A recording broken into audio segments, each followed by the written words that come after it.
हाल ही में जनरल मनोज मुकुंद नरवणे की किताब को लेकर देश में खासा बवाल देखने को मिला। सवाल उठे कि एक पूर्व सेनाध्यक्ष की आत्मकथा पर इतना विवाद क्यों, और आखिर नरवणे कौन है कि उनकी किताब पर राजनीतिक, सैन्य और सामाजिक स्तर पर इतनी तीखी प्रतिक्रियाएं आई। इस पूरे विवाद को समझने के लिए व्यक्ति, किताब और समय तीनों को एक साथ देखना जरूरी है। जनरल मनोज मुकुंद नरवणे भारतीय सेना के 28वें थल सेनाध्यक्ष यानी चीफ ऑफ आर्मी स्टाफ रहे। उन्होंने दिसंबर 2019 से अप्रैल 2022 तक यह पद संभाला। नरवणे का जन्म 22 अप्रैल 1960 को हुआ और वे राष्ट्रीय रक्षा अकादमी यानी एनडीए और भारतीय सैन्य अकादमी से प्रशिक्षित अधिकारी हैं। उन्होंने अपने सैन्य करियर में जम्मू कश्मीर और उत्तर पूर्व जैसे संवेदनशील इलाकों में कमान संभाली। 2019 में वे तब सुर्खियों में आए जब उन्हें पाकिस्तान प्रायोजित आतंकवाद और नियंत्रण रेखा एलओसी पर सख्त रुख रखने वाले सेनाध्यक्ष के रूप में देखा गया। उनके कार्यकाल में गलवान घाटी संघर्ष 2020 जैसी बड़ी सैन्य चुनौती भी सामने आई, जिसमें भारत चीन संबंधों में भारी तनाव आया। नरवणे को एक पेशेवर, स्पष्टवादिता रखने वाले और नियमों के भीतर काम करने वाले सैन्य अधिकारी के रूप में जाना जाता है, लेकिन उनकी किताब ने इस छवि को सार्वजनिक बहस के केंद्र में ला दिया। जनरल नरवणे की किताब एक तरह से आत्मकथा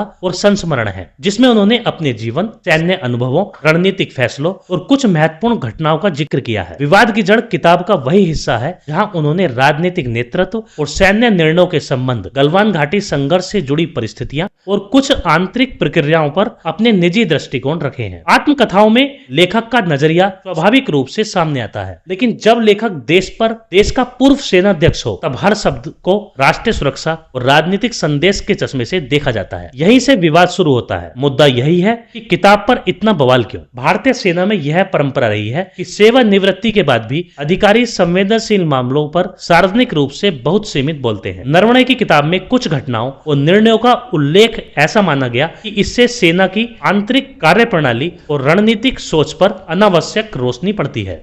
आलोचकों का कहना है कि इससे भविष्य में भारत की कूटनीतिक या सैन्य स्थिति प्रभावित हो सकती है। किताब के कुछ अंशों को राजनीतिक दलों और विश्लेषकों ने अपने अपने हिसाब से पढ़ा। किसी ने इसे सरकार के फैसलों की अप्रत्यक्ष आलोचना माना, तो किसी ने इसे सैन्य नेतृत्व की मजबूरी बताने वाला बयान। भारत जैसे देश में जहां सेना को राजनीति से ऊपर माना जाता है, वहां किसी पूर्व सेनाध्यक्ष की किताब का राजनीतिक रंग लेना स्वाभाविक रूप से विवाद खड़ा कर देता है। गलवान संघर्ष अभी भी जनता की स्मृति में ताजा है। शहीद सैनिकों की संवेदनाएं, चीन के साथ तनाव और राष्ट्रवादी भावनाएं, इन सब के बीच इस मुद्दे पर किसी भी नई जानकारी या व्याख्या को लोग बहुत भावनात्मक रूप से लेते हैं। किताब में इस विषय का जिक्र होना कई लोगों को असहज लगा। समर्थकों का तर्क है कि नरवणे अब सेवानिवृत्त नागरिक हैं और उन्हें अपनी बात रखने का अधिकार है। विरोधियों का कहना है कि सेना में काम करने वाले व्यक्ति की जिम्मेदारी रिटायरमेंट के बाद भी खत्म नहीं होती। यही टकराव इस बवाल का सबसे बड़ा कारण बना। इस मुद्दे पर समर्थक क्या कहते हैं? नरवणे के समर्थकों का कहना है कि किताब में कोई गोपनीय दस्तावेज या सीक्रेट ऑपरेशन उजागर नहीं किया गया है। यह एक व्यक्तिगत संस्मरण है, न कि आधिकारिक रिपोर्ट। लोकतंत्र में पूर्व अधिकारियों को अपनी राय रखने का अधिकार होना चाहिए, वरना भविष्य में ईमानदार आत्मकथाएं लिखी ही नहीं जाएंगी। उनके अनुसार इस बवाल के पीछे जरूरत से ज्यादा